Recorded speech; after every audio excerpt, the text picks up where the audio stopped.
Good morning friends. आज हम अपनी अगली वीडियो स्टार्ट करने जा रहे हैं जिसमें हम देखेंगे क्रोमोसोम से आए हुए अपने सारे प्रीवियस ईयर क्वेश्चंस। क्रोमोसोम का मतलब गुणसूत्र।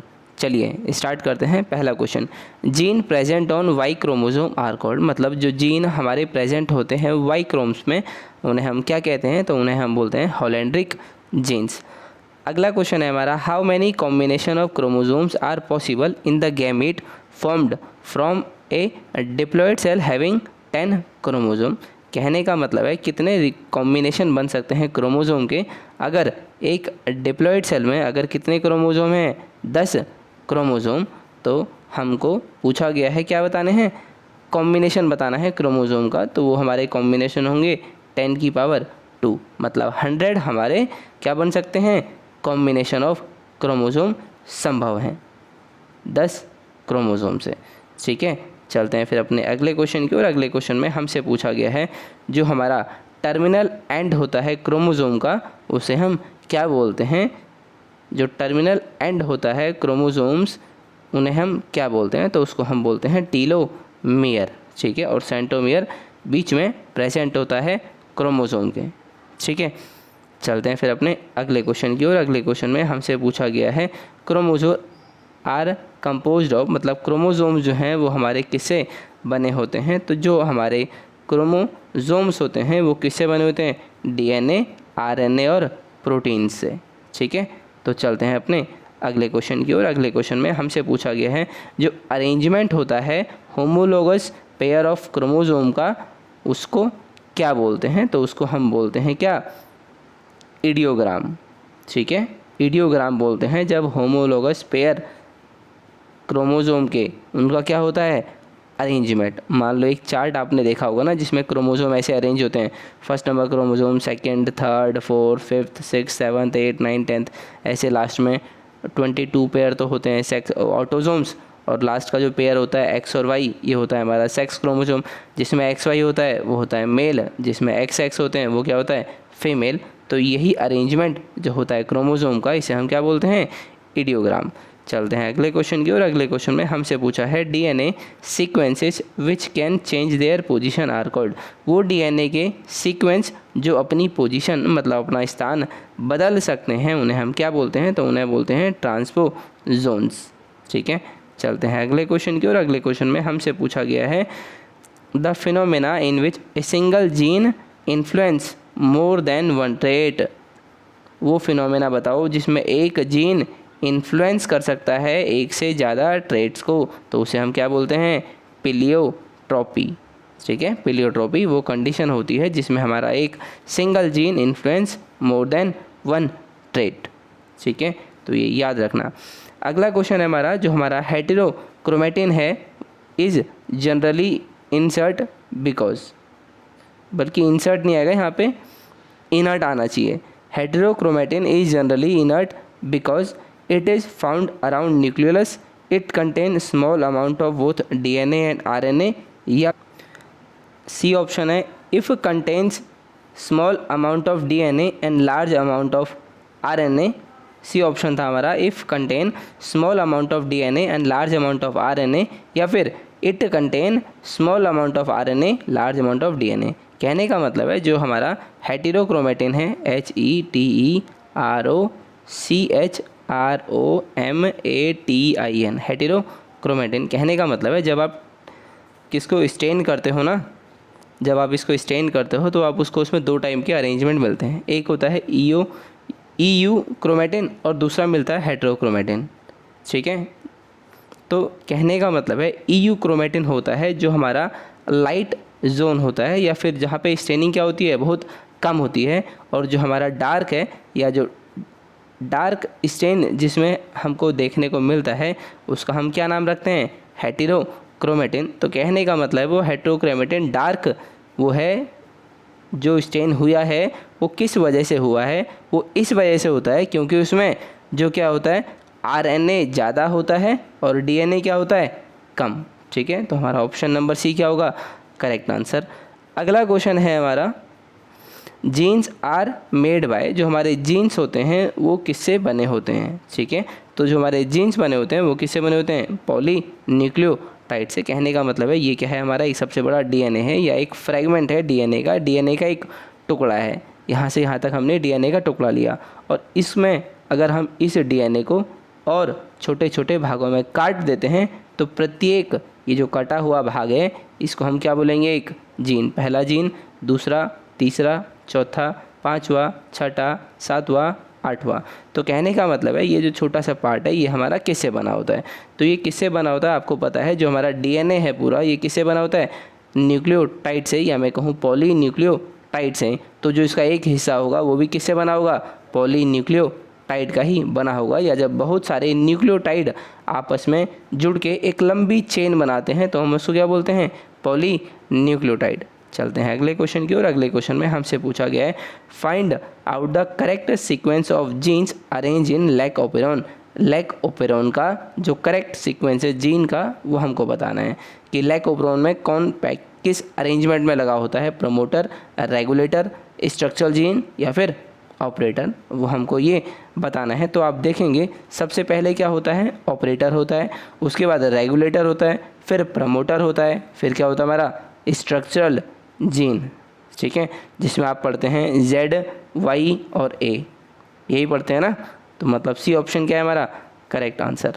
चलते हैं अपने अगले क्वेश्चन की ओर। अगले क्वेश्चन में हमसे पूछा गया है जो हमारे क्रोमोसोम होते हैं मेंस में वो कैसे होते हैं।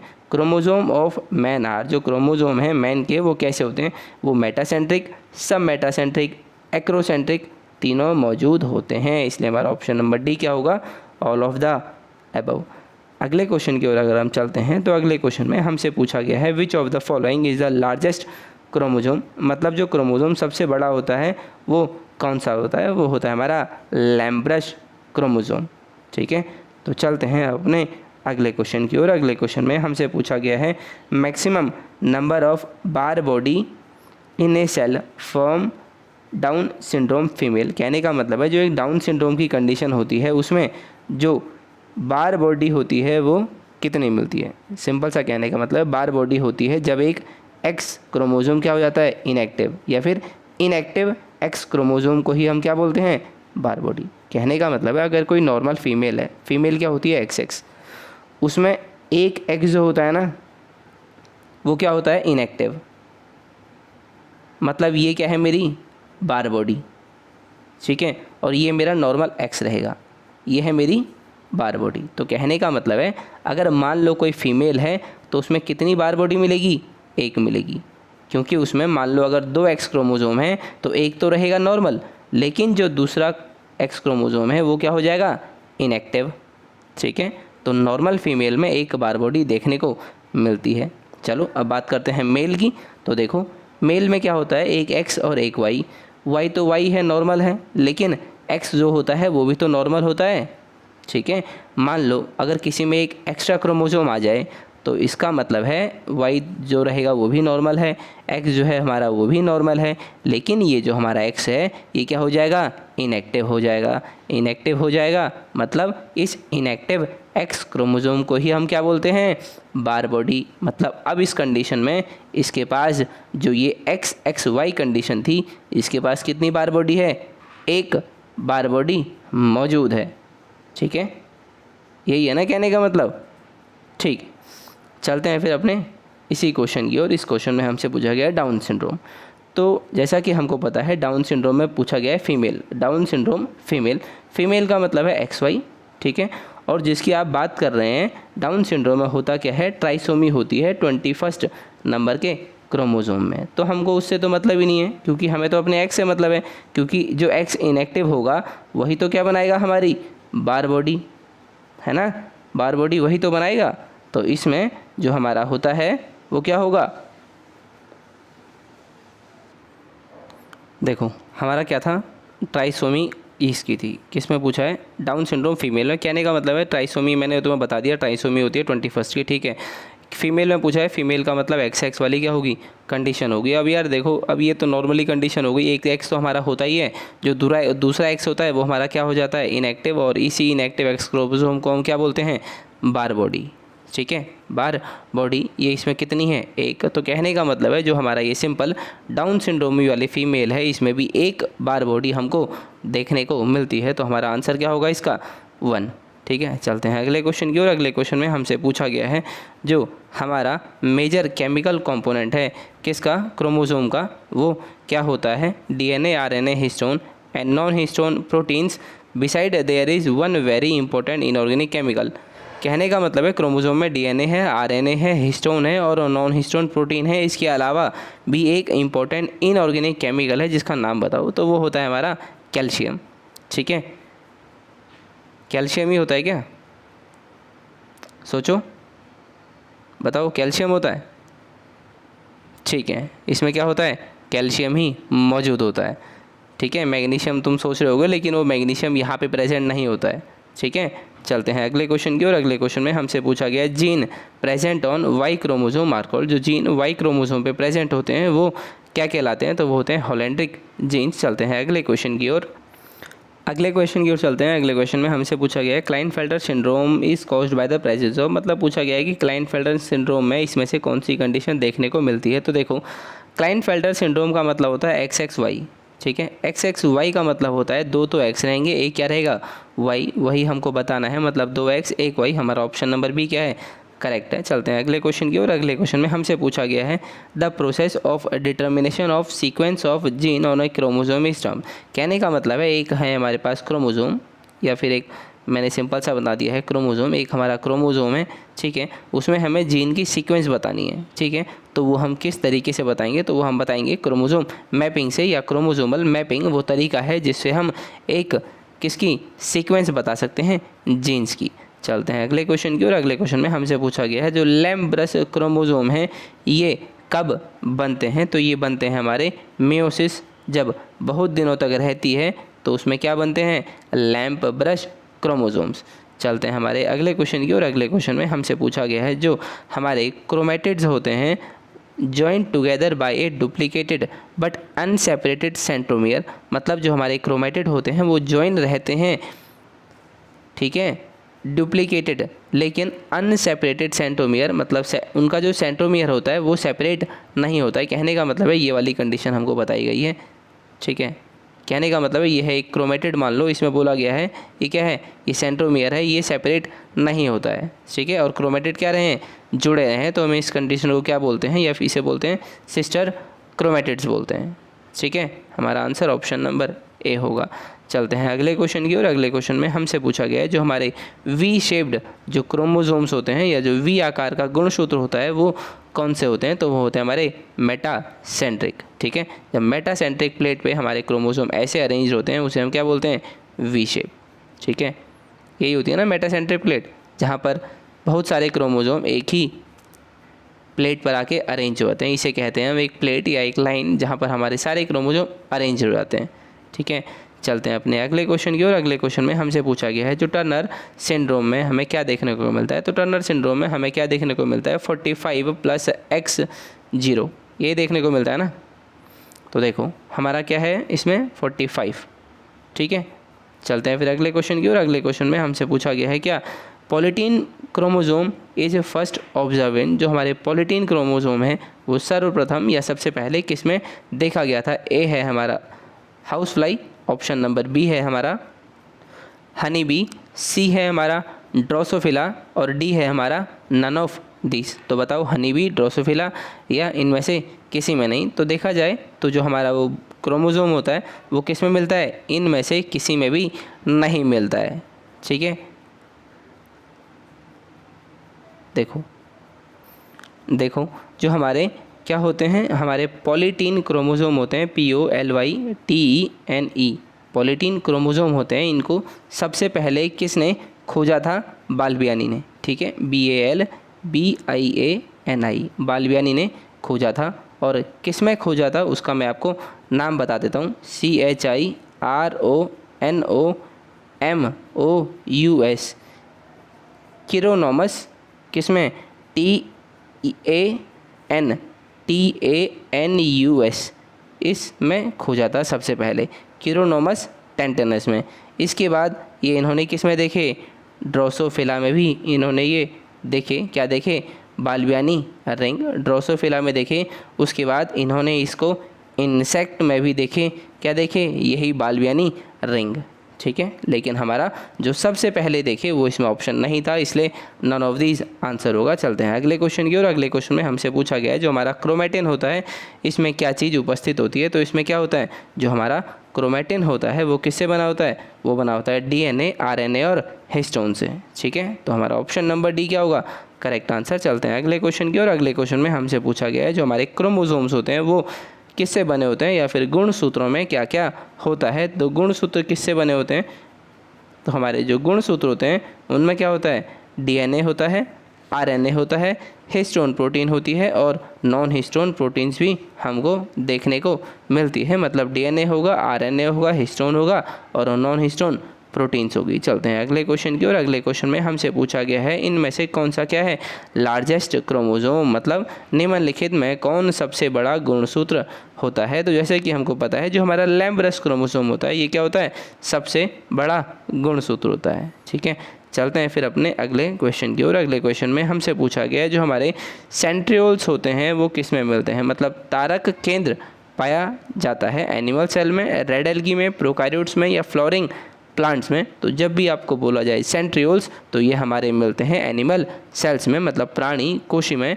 ये किसके लिए हेल्प करते हैं, सेल डिवीज़न में। सेंट्रियोल हेल्प करता है हमारे सेल के डिवीज़न में, ठीक है। सेल डिवीज़न मतलब जो हमारी एक सेल को दो सेल में बदलना हो तो हमारे सेंट्रियोल्स वहाँ पर काम आते हैं, ठीक है। या फिर ये सेंट्रियोल्स जो हैं एक सेल को दो सेल में डिवाइड करने में हेल्प करते हैं। चलते हैं अगले क्वेश्चन की ओर। अगले क्वेश्चन में हमसे पूछा गया है जो हमारे the name polytene chromosome was suggested by, जो नाम था पॉलीटीन क्रोमोसोम ये किसने दिया था, या फिर पॉलीटीन क्रोमोसोम नाम का सुझाव किसने दिया था। तो वो दिया है हमारा कोहलर ने, ठीक है। कोहलर द्वारा दिया गया था पॉलीटीन क्रोमोसोम नाम का सुझाव। चलते हैं फिर अपने अगले क्वेश्चंस की ओर।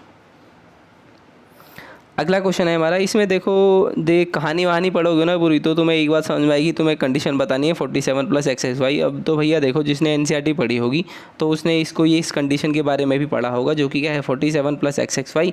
तो 47 या XXY की जो कंडीशन होती है ये हमको देखने को मिलती है क्लाइनफेल्टर सिंड्रोम में। तो ये क्या था, बहुत ही सिंपल क्वेश्चन था जो एनसीईआरटी में सीधा सीधा दिया गया है। उसी पेज पर तुम्हारा डाउन सिंड्रोम, टर्नर सिंड्रोम और क्लाइनफेल्टर सिंड्रोम, इन तीनों के बारे में क्या किया गया है, डिस्कस किया गया है। और जो हमारा 2018 वाला एलटी का एग्ज़ाम था इसमें हमारा डाउन सिंड्रोम से क्वेश्चन पूछा जा चुका है, ठीक है। तो चलते हैं अपने अगले क्वेश्चन की। और अगले क्वेश्चन में हमसे पूछा गया है जब दो गुणसूत्र में दो जीन एक दूसरे से बहुत समीप रखे जाते हैं तो क्या होता है। कहने का मतलब है एक गुणसूत्र है या मतलब एक क्रोमोसोम है, ठीक है।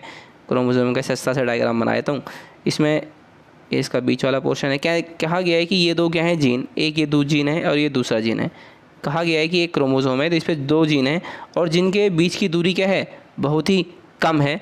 तो मतलब इसका कहने का मतलब क्या है, तो उसमें कहने का मतलब इतना सिंपल सा होता है कि उसमें क्या होता है, जो उनमें उनके बीच में कोई क्रॉसिंग ओवर नहीं होती है, या फिर मुश्किल से कोई क्रॉसिंग ओवर देखी जाती है, या फिर क्रॉसिंग ओवर का प्रतिशत बहुत उच्च होता है, या फिर केवल 2 क्रॉस ओवर्स देखे जाते हैं। तो कहने का मतलब है जब कोई भी जीन दो पास पास रखे जाते हैं तो उनमें जो क्रॉसिंग ओवर की संभावना होती है वो कैसी होती है, वो बहुत ही कम होती है, ठीक है। कम होगी कि ज़्यादा होगी, कम होगी, हमेशा कम होती है, ठीक है। जब दो जीन बहुत दूरी पे रखे होते हैं तो उनके बीच क्रॉसिंग ओवर की संभावना क्या होती है, बहुत ही ज़्यादा होती है, ठीक है। तो हमारा आंसर क्या होगा, B, hardly any cross over can be detected, मतलब उनके बीच में जो क्रॉस ओवर है वो बहुत ही कम देखा जाएगा या बहुत मुश्किल से देखा जा सकता है, ठीक है। मतलब जितना इनके बीच में दूरी ज़्यादा होगी उतना ही क्रॉसिंग ओवर ज़्यादा होगा, और जितनी इनके बीच की दूरी कम होगी उतना ही क्रॉसिंग ओवर हमको आसानी से नहीं देखने को मिलेगा, ठीक है। या क्रॉसिंग ओवर में क्या होगी, मुश्किल होगी क्रॉसिंग ओवर होने में। अगर दूर दूर हैं दो जीन तो क्रॉसिंग ओवर बहुत ही आसानी से होती है। चलते हैं फिर अपने अगले क्वेश्चन की। और अगले क्वेश्चन में हमसे पूछा गया है जो हमारा एडवर्ड सिंड्रोम है, कहने का मतलब है ये क्या होता है, ठीक है। या फिर इसमें जो ट्राइसोमी होती है वो किस क्रोमोसोम पर होती है। तो जब भी हमारा एडवर्ड सिंड्रोम का नाम आएगा तब तक किसका नाम आएगा, क्रोमोसोम नंबर 18 का। तो जब भी क्रोमोसोम नंबर 18 की क्या होती है, ट्राइसोमी होती है, तो हम उसको क्या बोलते हैं, एडवर्ड सिंड्रोम। डाउन सिंड्रोम में किसकी होती है, 21 की क्रोमोसोम की ट्राइसोमी होती है। ट्राइसोमी का मतलब है एक एक्स्ट्रा कॉपी आ जाएगी, ठीक है, क्रोमोसोम्स की। चलते हैं फिर अपने अगले क्वेश्चंस की। और अगले क्वेश्चन में हमसे पूछा गया है, टर्नर सिंड्रोम में पूछा गया है। टर्नर सिंड्रोम का हमारा सिंपल सा पूछा गया है, तो आपको सीधा सीधा कहाँ पे जाना है, ऑप्शन की। और ऑप्शन में हमको दिया गया है कि इसमें क्या होता है, 1X क्रोमोसोम, कहने गया है इसमें क्या चीज़ गायब हो जाती है, ठीक है। पूछा गया है टर्नर सिंड्रोम में जो हमारी X0 वाली कंडीशन है, तो इसमें जो 0 है, 0 का मतलब इस जगह पे खाली है। कहने का मतलब है अगर कोई फीमेल होती है तो XX वाली कंडीशन होती है, मेल होता है तो XY वाली कंडीशन होती है। अब कहने का मतलब है X तो X रहा, X तो X ही रहा, लेकिन अब ये बताओ ये गायब क्या हुआ, ये X गायब हुआ है कि Y गायब हुआ है। तो ऑप्शन देख लेते हैं। 1X क्रोमोसोम, कहने का मतलब है एक X गायब हुआ है। बी ऑप्शन है 1Y क्रोमोसोम, की मतलब हमारा जो है ये एक Y क्रोमोसोम जो है वो गायब हुआ है। सी ऑप्शन है कि दोनों X गायब हो गए। डी का मतलब है XY क्रोमोसोम गायब हुआ है। तो भैया देखो, जो हमारा X0 कंडीशन होती है इसमें क्या होती है, या तो ये किस में होगी, या तो ये XX में होगी या XY में होगी। कहने का मतलब है X तो हमारा यहाँ का यहाँ ही रहा, लेकिन जो पीछे का है ये X या Y, इन दोनों में से एक चीज़ गायब हो गया, या तो X गायब हुआ होगा या Y गायब हुआ होगा। तो कहने का मतलब है इसमें जो गायब होता है वो हमारा क्या होता है, ये गायब X क्रोमोसोम होता है। और इस गायब को दिखाने के लिए हम जो शब्द या जो लेटर इस्तेमाल करते हैं या जो अल्फ़ाबेट इस्तेमाल करते हैं वो क्या करते हैं, 0 या O, ठीक है। तो आगे का X ऐसा ही रहा, तो कंडीशन क्या हो गई, X0। तो इसमें जो हमारा X क्रोमोसोम है वो गायब होता है, मतलब हमारा ऑप्शन नंबर ए क्या था, करेक्ट आंसर था। चलते हैं अगले क्वेश्चन की। और अगले क्वेश्चन में हमसे पूछा गया है जो लैम्ब्रस क्रोमोसोम है वो एक स्पेशल टाइप का क्रोमोसोम होता है, वो हमको किस में देखने को जो है वो मिलता है। तो ये जो लैम्ब्रस क्रोमोसोम है ये हमें किस में मिलता है, उभयचरियों के अंडक में, मतलब एम्फीबियन के oocytes में, ठीक है। चलते हैं अगले क्वेश्चन की। और अगले क्वेश्चन में हमसे पूछा गया है जो chromosome theory of sex determination was propounded by, लिंग निर्धारण के गुणसूत्रीय सिद्धांत को किसने प्रतिपादित किया गया था। तो आपको बताना है जो क्रोमोसोम थ्योरी है, जो क्रोमोसोम थ्योरी है हमारी वो किसने दी थी। तो आप इसको देखेंगे तो यहाँ पे आंसर तो क्या आना चाहिए था, मेलिंग आंसर आना चाहिए था कि सबसे पहले किसने दिया था, मेलंग ने दिया था 1902 में। लेकिन यहाँ पर कोई भी ऑप्शन में मेलंग का नाम नहीं है, तो हम इसलिए मेलन से मिलता जुलता ही जो आंसर है वो लगाना सही रहेगा हमारे लिए। तो हम इसमें जो आंसर चुनेंगे वो हम क्या बताएंगे, ब्रिज का नाम लगा लेते हैं, ठीक है। चलते हैं फिर अपने अगले क्वेश्चन की। और अगले क्वेश्चन में हमसे पूछेंगे जो जीनोम क्या होता है या जीनोम का अर्थ क्या होता है।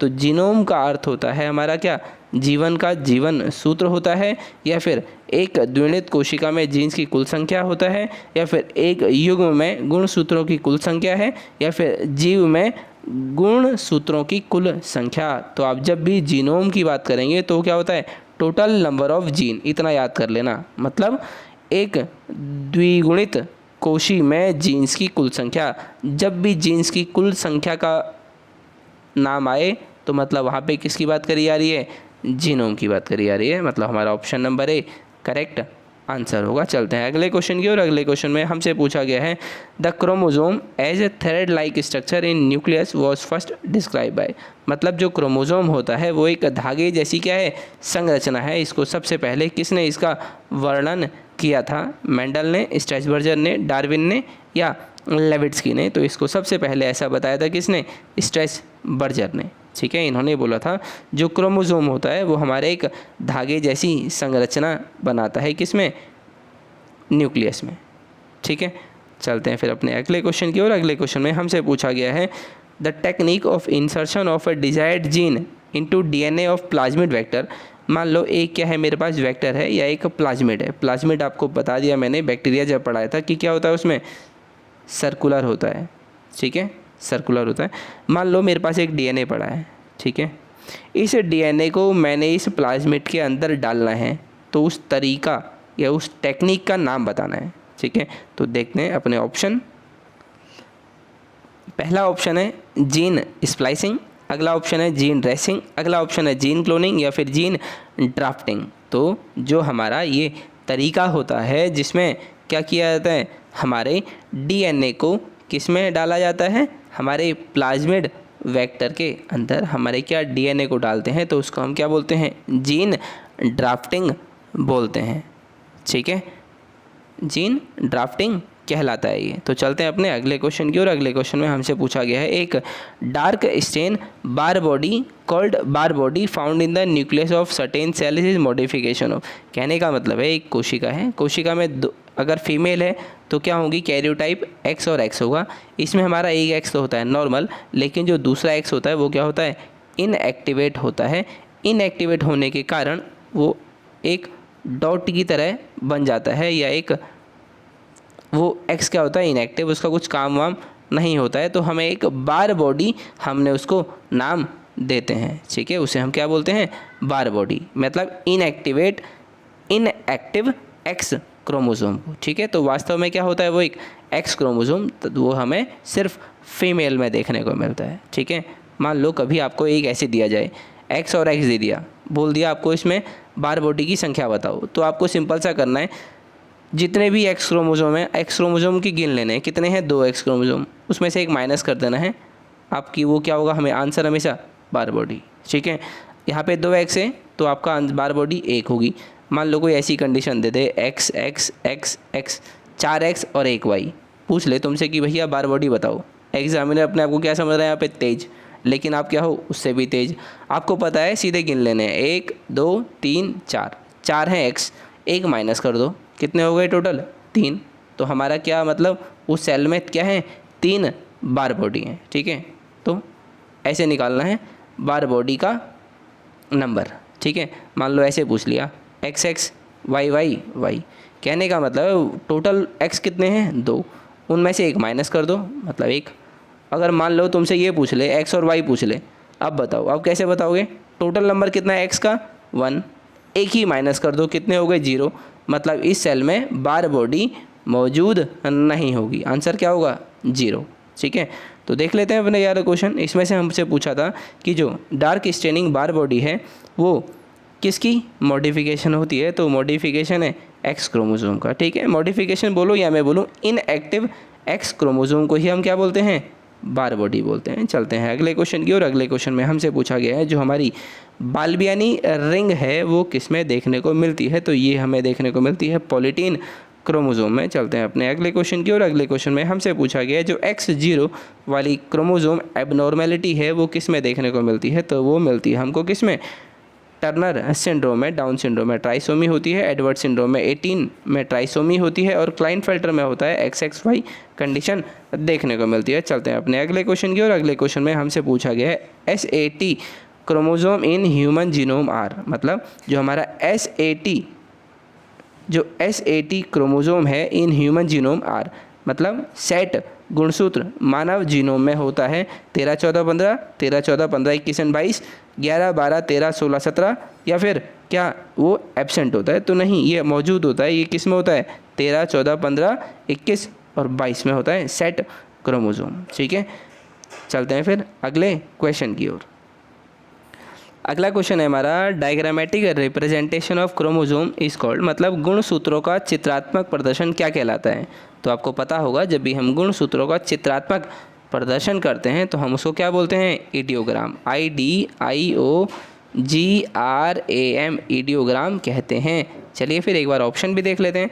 पहला ऑप्शन है हमारा कैरियोटाइप,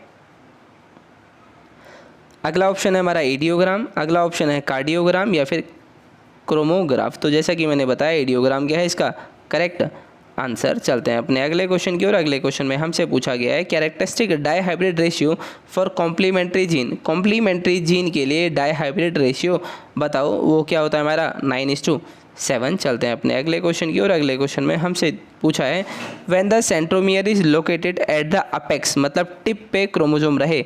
मान लो, कहने का मतलब है ये क्या है, एक क्रोमोसोम, ये एक नॉर्मल क्रोमोसोम मैंने बताया है।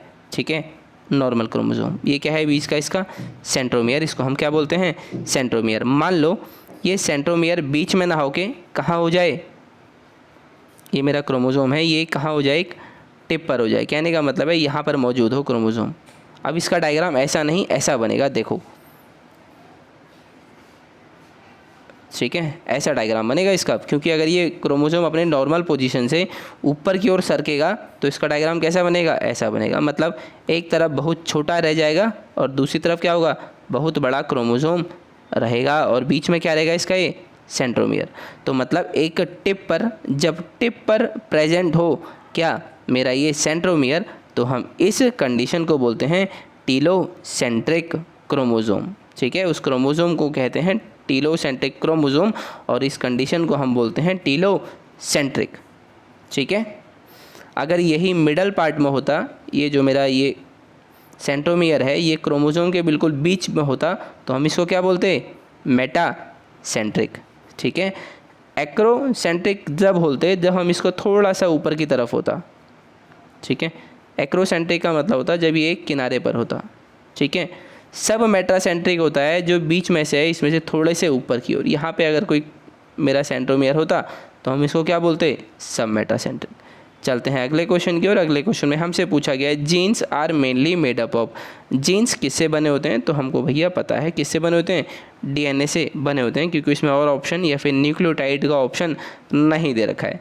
चलते हैं फिर अपने अगले क्वेश्चन की ओर। अगले क्वेश्चन में हमसे पूछा गया है the phenomena in which a single gene influence more than one its trait are called. मतलब वह परिघटना जिसमें केवल एक जीन एक से अधिक विशेषक को प्रभावित करता है, क्या कहलाता है, तो वो कहलाता है हमारा प्लियोट्रोपी। ठीक है, तो फिर चलते हैं अब हम अपने अगले क्वेश्चंस की ओर। ठीक है, जो कि क्या है हमारा द फंक्शन ऑफ सेंट्रोमियर। जो हमारा सेंट्रोमियर है, जो भी हमने देखा था, ये जो हमारा एक क्रोमोसोम है, इसमें जो बीच में लगा होता है ये डिस्क लाइक शेप, जिसको हम सेंट्रोमियर बोलते हैं, इसका कार्य क्या होता है। ठीक है, तो इसका कार्य है, ये क्या करता है, क्रोमोसोम को मूवमेंट कराने में हेल्प करता है। ठीक है, जब मियोसिस की प्रक्रिया होती है तो उसमें मूवमेंट में हेल्प करता है क्रोमोसोम के। ठीक है, मतलब क्रोमोसोम की गतिशीलता प्रदान करने में मदद करता है ये हमारा कौन, सेंट्रोमियर। ठीक है, तो फिर चलते हैं अपने अगले क्वेश्चन की ओर। अगला क्वेश्चन है ऑन्कोजीन्स वर डिस्कवर्ड बाय। मतलब जो ऑन्कोजीन्स हैं, मतलब अर्बुदी की खोज किसने करी थी, तो ऑन्कोजीन्स की खोज करी है बिशॉप एट अल ने। ठीक है, चलते हैं फिर अपने अगले क्वेश्चन की ओर। अगले क्वेश्चन में हमसे पूछा गया है जो क्रोमोसोम थ्योरी ऑफ इनहेरिटेंस है, मतलब अनुवांशिकता का गुणसूत्र सिद्धांत, ये किसने दिया है, तो ये दिया है सटन और बॉवरी ने। क्या दिया है, क्रोमोसोमल थ्योरी ऑफ इनहेरिटेंस। चलते हैं अगले क्वेश्चन की ओर। अगले क्वेश्चन में हमसे पूछा गया है जब हमारा सेंट्रोमियर कहाँ पर हो, मिडल पार्ट में। कहने का मतलब है जब एक गुणसूत्र में सेंट्रोमियर की स्थिति उसके मध्य भाग में होती है तो उसको क्या कहलाते हैं, तो उसको हम बोलते हैं मेटासेंट्रिक। मध्य भाग में होगा तो मेटासेंट्रिक होगा। चलते हैं अगले क्वेश्चन की ओर। अगले क्वेश्चन में हमसे पूछा गया है which of this is initiating codon. मतलब इनमें से कौन सा कोडोन का सूत्रपात करता है। सूत्रपात मतलब स्टार्ट करता है, मतलब स्टार्टिंग कोडोन जो है वो हमारा कौन सा है, दूसरे अर्थों में हम ये भी कह सकते हैं। ठीक है, इनिशिएटिंग का मतलब है शुरुआत करने वाला कोडोन, तो वो होता है हमारा AUG, जो कि कोड किसको करता है, मेथियोनिन को, METHIONINE, मेथियोनाइन को कोड करता है। ठीक है, चलते हैं फिर अपने अगले क्वेश्चन की ओर। अगला क्वेश्चन है हमारा gene which permit identification of recombinant clone are known as. मतलब पुनर्योगिज क्लोन के अभिनिर्धारण को संभावित करने वाली जीन कहलाती है adapter gene, expression gene, linker gene या रिपोर्टर जीन। तो देखो, जब भी वो जीन जो हमारी क्या बताएगी, मतलब परमिट करेगी हमारे रिकॉम्बिनेंट क्लोन को, तो हम उसको बोलते हैं रिपोर्टर जीन। ठीक है, मतलब हमारा ऑप्शन नंबर डी क्या होगा, करेक्ट आंसर। चलते हैं अगले क्वेश्चन की ओर। अगले क्वेश्चन में हमसे पूछा गया है जो स्मॉलेस्ट साइज का सेल है जो हम देख सकते हैं अपनी खुली आँखों से, मतलब अत्यंत छोटे आकार की कोशिका जिसे हम केवल आँखों से भी देख सकते हैं, वो कितनी होती है, 1 माइक्रोन, 100 माइक्रोन,